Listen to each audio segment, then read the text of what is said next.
esta estrella del programa, así que ahora vamos a ver qué tiene que ver y por qué estamos escuchando este tema. Hola, hola, hola, ¿cómo les va? Bueno, estamos escuchando al dios de la música, a Luis Alberto, nombrando al padre del psicoanálisis, ¿no? A Freud. Así que, bueno, este entrecruzamiento entre música y psicoanálisis es nuestro tópico del día. Así que esta es la propuesta, estamos acá y con mis coequippers, amigas y más, compañeras. Bueno, la música, ¿no? ¿Qué tema la música?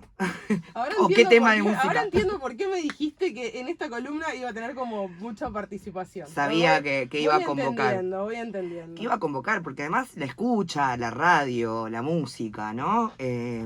Es algo que nos convoca, evidentemente, acá, ¿no? Es algo del deseo que nos convoca a reunirnos y a producir sobre eso. Así que bueno, pensé justamente en algo que tuviera que ver con este deseo que nos convoca acá a reunirnos y a transmitir. Muy bien, la música. Vamos a tratar de aproximarnos a la cuestión de este entrecruzamiento, ¿no? Entre el psicoanálisis y la música. ¿Qué lugar para la música dentro de la vida de las personas, ¿no? De los sujetos? Cómo se articula también la música con el inconsciente. Entonces, vamos a empezar por una pregunta, justamente hablando de lo que nos convoca. Todo arranca con preguntas, que tiene básicamente la función de guiarnos en este recorrido, ¿no? Y sería, ¿qué lugar tiene la música en la vida? Por ejemplo, ¿qué lugar tiene la música en la vida para vos, Turki? En tu vida. Fundamental, absolutamente fundamental. Fundamental.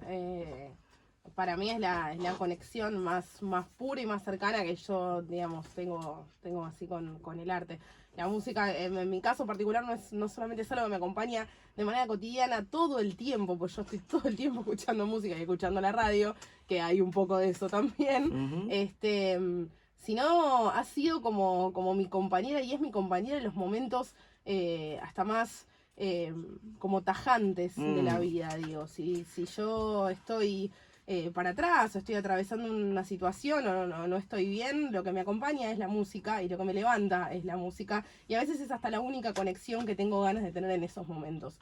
Así que eso es la música para mí, un montón. Muy preciso y muy fundamental, como dijiste, ¿no?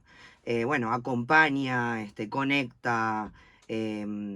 Bueno, ya vamos a llegar a estas funciones que cumple capaz la música.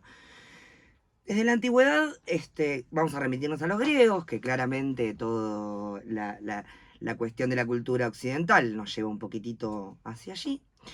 Los griegos ubicaban a la música en un lugar también muy fundamental y preponderante, incluso en relación a otras artes, ¿no es cierto? La ubicaban en relación al humor de las personas. Es decir, consideraban que tenía mucha influencia en el humor de las personas. Para Aristóteles, por ejemplo, era fundamental en el punto en el que la música podía modificar o inferir en las pasiones. Con lo cual, o sea, tiene estrecha relación con lo que rige la polis, es decir, con la política, con la educación. Por ende, digamos, definitivamente es un lugar bastante preponderante. Una participación importante tiene la música, ¿no? Procede, de hecho, la palabra música de la denominación de las musas, ¿no? Las hijas de Zeus y de... esta diosa de la memoria. Mira, justo que me olvidé. La diosa de la memoria, la vamos a buscar, nos agarraste a todas. Algo con Némesis, Némesis. Bueno, las hijas, que eran 9, que no las vamos a nombrar, si quieren lo pueden googlear. Ahí va, Nemósine, ahí va, bueno. Claro, bueno, ves que remite a la memoria. Bueno, muy bien. Estas deidades, estas diosas, eran las que traían la inspiración creativa e intelectual, ¿no? eran las diosas inspiradoras del arte en general. De hecho, estas 9 representan a cuestiones artísticas, ¿no? Incluso hay dentro de esa especificación 3 o 4, además de la específicamente de la música, que remiten a la comedia, al drama, pero que en sí tienen que ver con los cantos, ¿no? Los cantos sagrados, tiene que ver con la música, con la poesía, la literatura y la poesía es por la sonoridad que genera. Bueno, entonces la ubican ahí muy en el inicio, ¿no? de esta interpretación sobre lo que sería la música, con un lugar fundamental, como vos dijiste, o fundante incluso, porque la piensan como inspiradora intelectual, ¿no? Y creativa. Bueno, muy bien. Teniendo en cuenta que estamos hablando de los inicios, nos vamos a remitir entonces al inicio de la vida de un sujeto, ¿no es cierto? En el psicoanálisis siempre hablamos de lo fundamental que es, cómo se va constituyendo la subjetividad, ¿sí? ¿Se acuerdan cuando hablamos de la pulsión? Que hablábamos un poco de cómo esa satisfacción va surcando un lugar en el deseo del otro, ¿no? Al niño. Muy bien, entonces, ¿cómo se inscribe, ¿no? El deseo? ¿Cómo se subjetiviza algo de esto? Lacan va a hablar de la pulsión invocante, ¿sí? Que es la pulsión que refiere a la voz. La voz. Muy bien, la pulsión que refiere a la voz. Esto es el objeto voz. Es ese objeto, es ese arrullo de la madre, ¿no? Es ese sonido particular que va instituyendo, va constituyendo algo del orden del deseo, digamos, en ese sujeto, ¿no?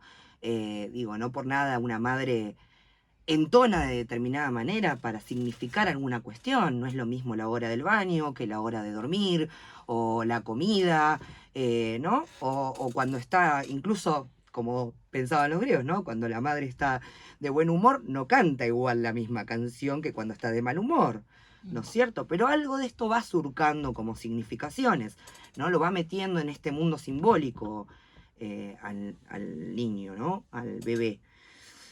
Bueno, entonces va a tener un lugar bastante preponderante también.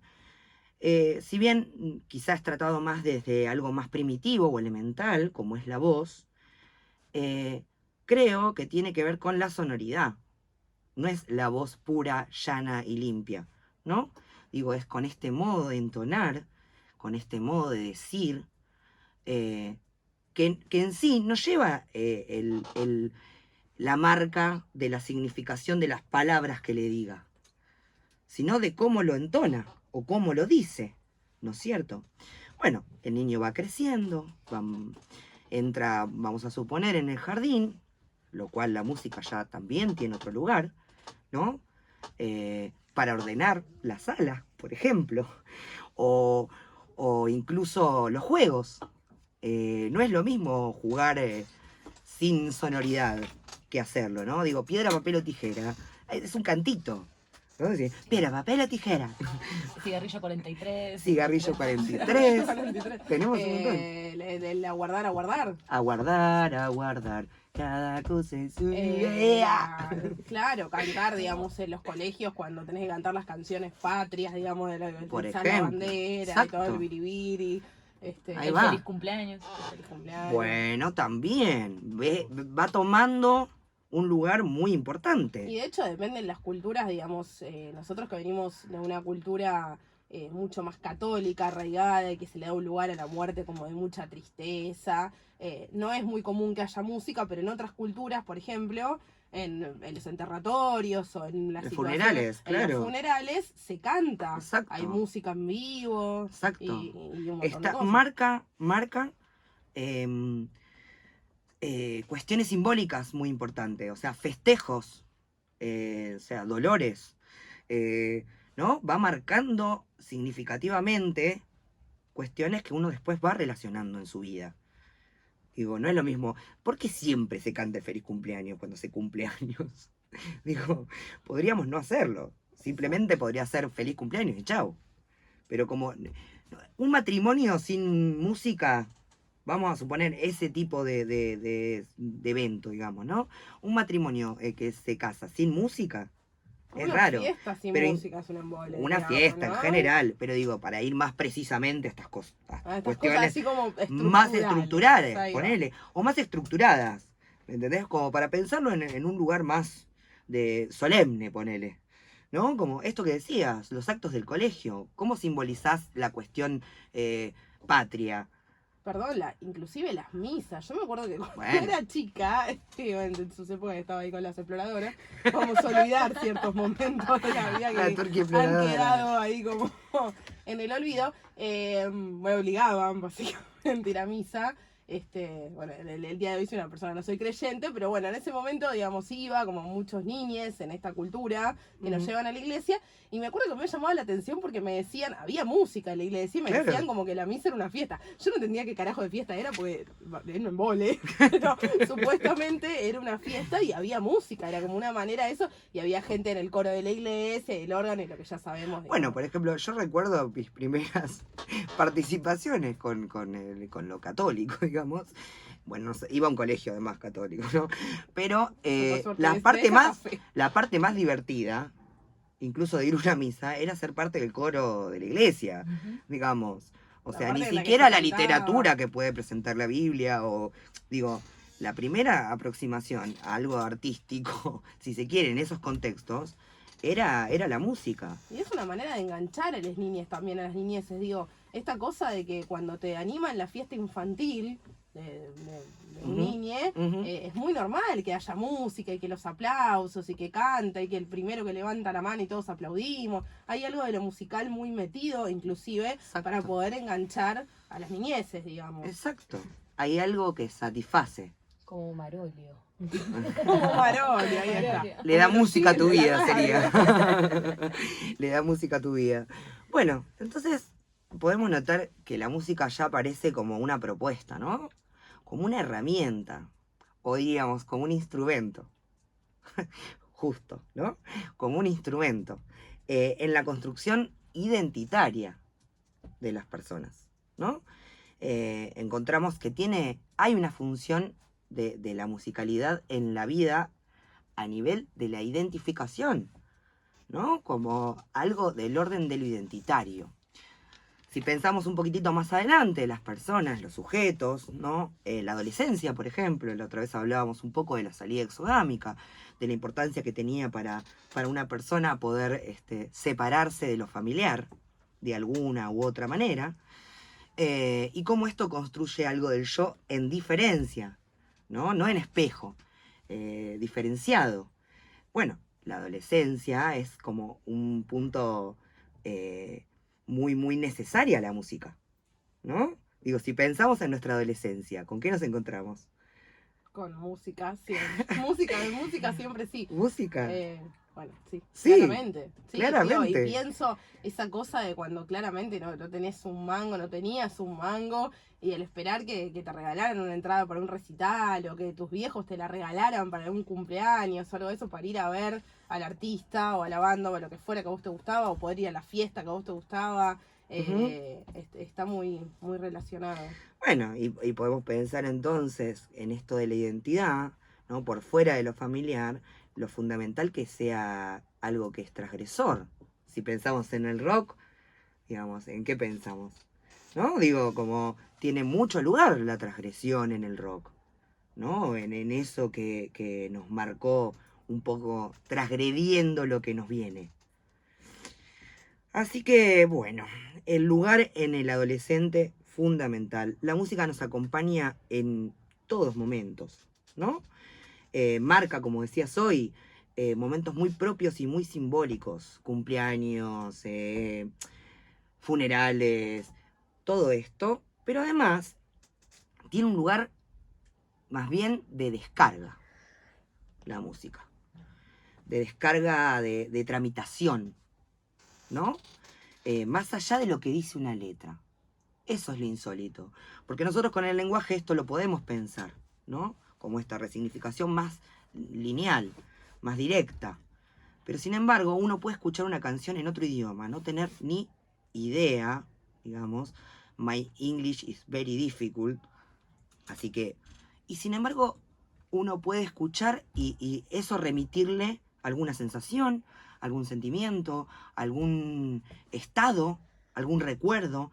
De hecho, la música instrumental, únicamente y puramente instrumental, donde está más despojada, si bien está estructurada con un lenguaje que es el musical, que no está por fuera del lenguaje que todos compartimos, sino que la interpretación que se puede hacer es por la arbitrariedad del lenguaje mismo, digamos, decir que un do es un do, o un sí, y un no.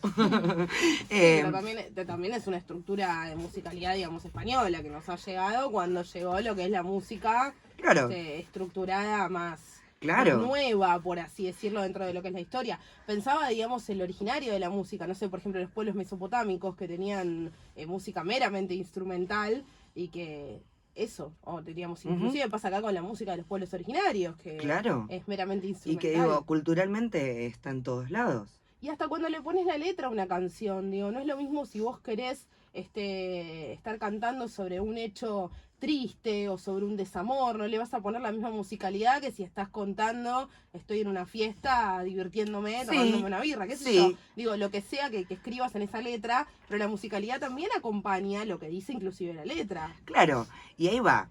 Porque en realidad también tiene esta función resignificatoria, ¿no?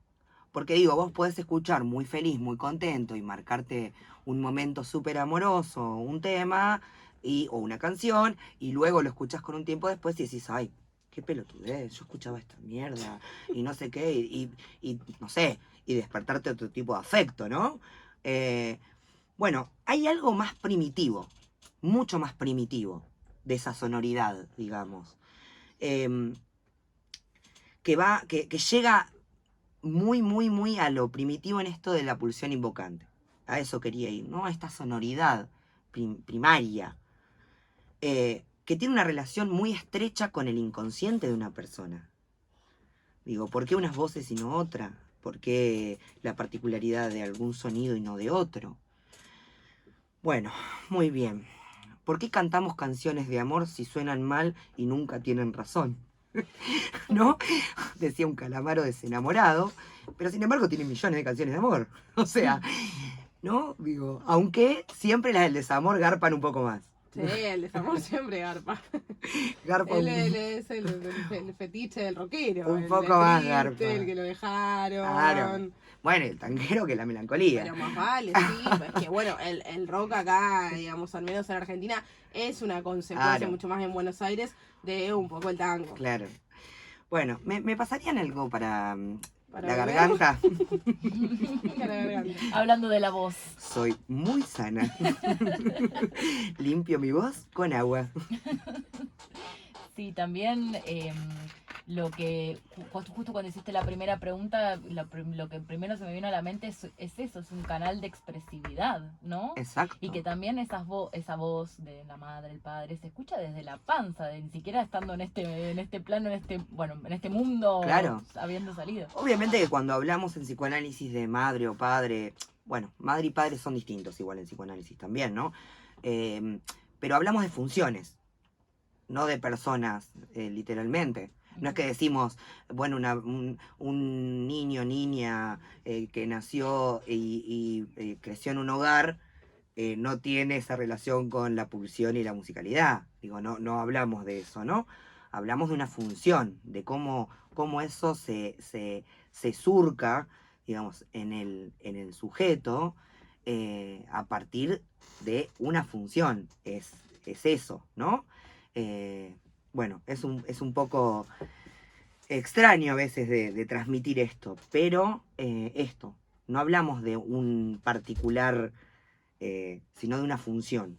Digo, cómo eso hace entrar al sujeto en algo del deseo de otro, digamos. Bueno, entonces la música tiene un efecto de descarga, ¿no? De reelaboración, de resignificación. La música reorganiza experiencias, recuerdos. El psicoanálisis tiene música, pero más allá de que tenga música, hablamos de este efecto que es un efecto terapéutico. Digo, no por nada existe una carrera que se llama musicoterapia, ¿no? Más allá de que existe otros tipos de disciplinas, que no estoy muy al tanto, pero digo, existen otros tipos de disciplinas, que arte terapia y esas cuestiones, la musicoterapia tiene una carrera específica, y es con la música, no es con cualquier arte, digamos, es con la música. Entonces creo que apunta a esto de lo más primitivo. Muy bien, quizá en un primer momento se trate de una descarga a nivel de lo intelectual, ¿no? Esto que decimos, de lo que remite, de lo que resignifica, de lo que pensamos, de lo que simbolizamos. Pero después cuando la pasamos al cuerpo ya estamos bailando y también hay una descarga física. Así que, bueno, tiene todo eso. Y el psicoanálisis, el psicoanalista es quien escucha el inconsciente y la escucha, ¿no? O sea que también es musicalidad. O sea, el inconsciente tiene algo de esa musicalidad, ¿no? Y bueno, eso. Y para cerrar, les cuento un caso así muy pequeño. Un paciente en mis inicios con la clínica, yo trabajaba en un hospital y, bueno, tienen toda una cuestión con las adicciones, muy, muy fuerte, que eso a veces calla muchísimo, o sea, habla más la pulsión, que es algo muy aterrador, y calla mucho las palabras, entonces el lugar para decir y hablar es de un gran esfuerzo psíquico y de un gran trabajo en un análisis. Y este caso me enseñó muchísimo a mí en la clínica en general, pero más allá de eso, recuerdo una vez, recién arrancado el inicio del tratamiento, me era muy difícil poder hacer que asocie, que, digamos, poder prestarle ahí una escucha que le sea de algún efecto, ¿no? Y una vez llega al consultorio y veo que era Julio, ¿no? Y viene musculosa con un tatuaje de los redondos, bueno. Entonces, bueno, la sesión era, bueno, no se me ocurre nada. Nada, no sé. Nada, qué sé yo. Todo así, ¿no? Y en un momento le digo, bueno, ¿y qué pensás? Entonces me dice, nada, estoy en blanco. En blanco total, me dice, ¿no? Entonces le digo, ¿tan blanco, tan blanco? No, me dice, estoy cantando una canción de Los Redondos. Un pedacito de una canción. ¿Cuál? Ropa sucia afuera, me dice. Entonces le digo, bueno, por ahí va, ¿no? Sacar un poquito, hablar, decir sobre lo que nos pasa, tiene un efecto ahí que es bienvenido para hacer algo con eso. Vivir solo cuesta vida. Ahí va. Gracias, Leti.